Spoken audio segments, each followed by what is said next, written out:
In front of me is OPPO A72, and let me show you how to activate automatic system updates on the following device.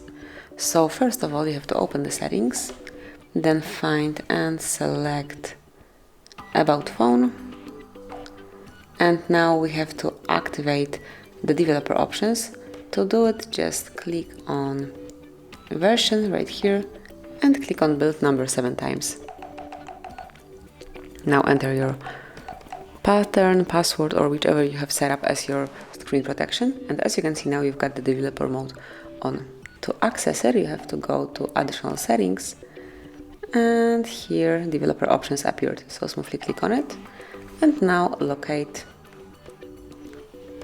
automatic system updates. Unless it is active, just click here. So this is it, that would be all. Thank you for watching. Please subscribe our channel and leave the thumbs up.